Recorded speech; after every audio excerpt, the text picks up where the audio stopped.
Everyone, तो आज हम आपको मिलाने वाले हैं अबू ओसामा से।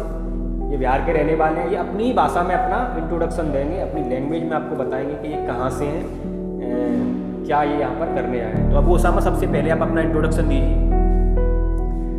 मेरा नाम अबू ओसामा है। मैं पूर्णिया बिहार से बिलोंग करता हूँ और मैं यहाँ पर आया हूँ क्या कहते हैं सिविल इंजीनियरिंग से डिप्लोमा करने के लिए, और ये मेरे सर हैं। तो अबू ओसामा, आप ये बताइए कि सबसे पहले आपके दिमाग में ये ऐसा कब आया कि आप सिविल से ही डिप्लोमा करें? सबसे पहले आपको कब ऐसे लगा कि मुझे सिविल से ही डिप्लोमा करना चाहिए? सर, जब मैं 9th में था तो एक मेरे दोस्त थे जो क्या कहते हैं सिविल इंजीनियर्स के कहते कर रहे थे कहीं दूसरे कॉलेज से।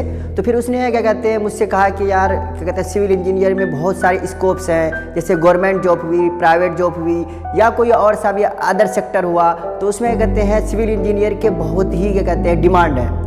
तो उसकी वजह से मैंने फिर जब 9th में था तो कहा भाई मैं तो अभी 9th में हूँ, उसके बाद मैं देखूंगा 10th के बाद ही, क्योंकि पॉलिटेक्निक 10th के बाद ही होता है। कोई भी इंजीनियर बनता है तो पॉलिटेक्निक करने के लिए उसको 10th के बाद ही कर सकते हैं। तो मैं जब 10th में था, फिर उसके बाद मेरे एक पापा के एक दोस्त थे, उसके लड़का भी क्या कहते हैं एक सिविल इंजीनियर बन चुका था, जो अभी भी जॉब कर रहा है। वो भी 70+ के कहते हैं उसकी सैलरी है। 2015 में उसने पास आउट किया था और 2017 में उसकी जॉब लग गई थी, जो अभी बिजली डिपार्टमेंट में वो क्या कहते हैं अभी जेई है। और क्या कहते हैं वो उसने क्या कहते हैं अभी 70+ कहते हैं उसकी सैलरी है, और अभी वो कंटिन्यू कर रहा है। और वो अभी जेई मेंस जब निकाला था तो उसका कहते हैं आप उसने अपनी क्या कहते हैं पढ़ाई में बहुत सारी क्या कहते हैं स्ट्रगल किया था, जिसकी वजह से उसे क्या कहते हैं गवर्नमेंट जॉब मिली।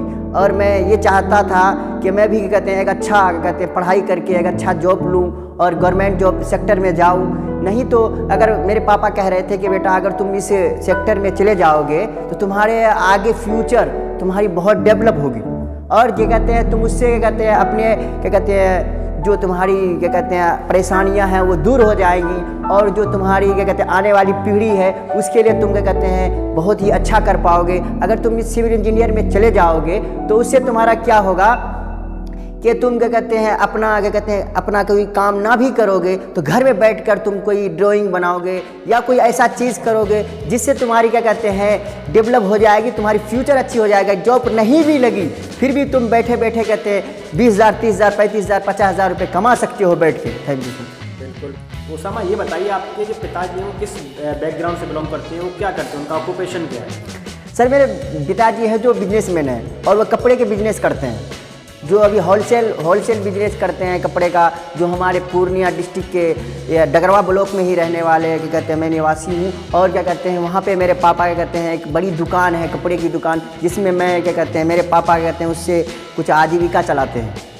जैसे और हमारे 5 भाई हैं और 5 भाई ये कहते हैं उसमें से बड़े भाई जो हैं सबसे बड़े भाई वो कमाते हैं, और नहीं तो मैं 4 भाई पढ़ता हूँ अभी फ़िलहाल। और क्या कहते हैं जो हमारे पापा हैं वो हम लोग को बहुत कोऑपरेट करते हैं, और क्या कहते हैं अपने फ्यूचर के लिए, अपने फ्यूचर के उज्ज्वल के लिए क्या कहते हैं मेरे पापा बहुत ही हमें सपोर्ट करते हैं, जिसकी वजह से हम उतना दूर से चल के 1400 किलोमीटर चल के हम यहाँ पे आए और यहाँ पे पढ़ाई कर रहे हैं। तो अबू ओसामा, ये बताइए यहाँ पर आप पढ़ाई कर रहे हो, आपके सारे कॉन्सेप्ट्स क्लियर हो रहे हैं, आपकी स्टडी कैसी चल रही है? सर, ये जब मैं यहाँ पे आया था फर्स्ट में तो मेरी स्टडी बहुत ही लो थी, और जब मैंने फिर क्या कहते हैं टीचरों से मिला और क्या कहते हैं टीचरों से कॉन्सेप्ट कहते हैं क्लियर करवाया, तो उसके बाद मेरी जब सेकेंड ईयर में था मैं यहाँ पे, तो सेकेंड ईयर में आया तो मेरी कुछ डेवलप हुई। और मैं जब क्या कहते हैं थर्ड ईयर में आया तो कुछ ज़्यादा क्या कहते हैं लोड बढ़ गए मेरे पढ़ाई के, तो उसकी वजह से मैं टीचरों से मिला और क्या कहते हैं बहुत सारे टीचरों से मिला, जिसकी वजह से मुझे कॉन्सेप्ट क्लियर हुए। अभी भी बहुत सारे कॉन्सेप्ट है जो मेरी क्लियर नहीं हो पाए, मगर मैं रोज़ क्या कहते हैं अपनी स्टडी करता हूँ, सेल्फ स्टडी करता हूँ, और जो टॉपिक समझ में नहीं आते हैं मैं सर से पूछता हूँ या किसी अपने फ्रेंड से पूछता हूँ जो अच्छा लड़का है, जो पढ़ने में अच्छा है, जीनियस है, उससे मैं पूछता हूँ। और उससे मेरा क्या होता है कि मेरी जो ग्रोथ हो रही है, मेरी स्टडी करता हूँ उसमें नॉलेज में ग्रोथ हो रही है। बिल्कुल, बहुत अच्छा। हम अबू ओसामा के ब्राइट फ्यूचर की कामना करते हैं, विश करते हैं कि अच्छा कमाएं, अपने परिवार को अच्छी सपोर्ट दे सकें। तो अबू ओसामा, आप प्राइवेट कंपनी में अगर आपको ऑफर मिले तो आप वहाँ जाओगे या आपकी फिर आगे प्रिपरेशन बढ़ाओगे, अपनी आगे स्टडी करना चाहते हैं? सर, क्या प्लान बना रखा अपने फ्यूचर का?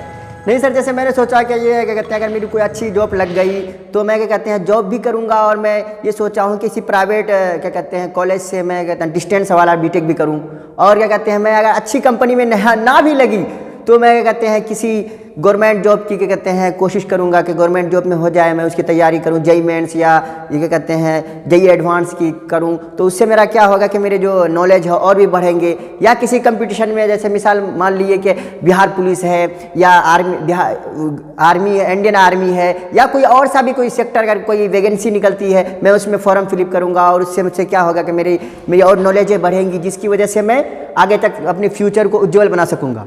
तो बहुत बढ़िया अबू उसामा, हम आपके ब्राइट फ्यूचर की कामना करते हैं और भगवान से अच्छा दुआ करते हैं कि आप अच्छी नौकरी पाओ, अपने जो फैमिली को अच्छा सपोर्ट कर पाओ। बिहार से यहाँ मथुरा पढ़ने के लिए आए, लगभग 1400-1500 किलोमीटर का आप डिस्टेंस। Yes sir, 1400-1500 kilometre. तो इतनी दूर आए हो, तो आप भी कहीं दूर से पढ़ने के लिए आते हो या फिर कहीं दूर पढ़ने के लिए आते हो तो अपनी पढ़ाई पर कंसंट्रेट करें, क्योंकि पढ़ाई ही काम आएगी, बाकी की चीज़ें हमारे काम नहीं आने वाली। तो मैं सारे स्टूडेंट्स को सजेस्ट करता हूँ कि वो इतनी दूर पढ़ने के लिए जाते हैं या फिर इतनी दूर से पढ़ने के लिए आते हैं, वो अपनी पढ़ाई पर कंसंट्रेट करें। आने वाले 10 या 15 साल बाद आपसे कोई नहीं पूछने वाला कि आपके पास क्या है। दोस्तों, अपने माँ बाप का सम्मान करें और अपनी जो पढ़ाई है उस पर कंसंट्रेट बहुत अच्छी तरीके से करें। आपके ब्राइट फ्यूचर की मैं कामना करता हूँ। जय हिंद।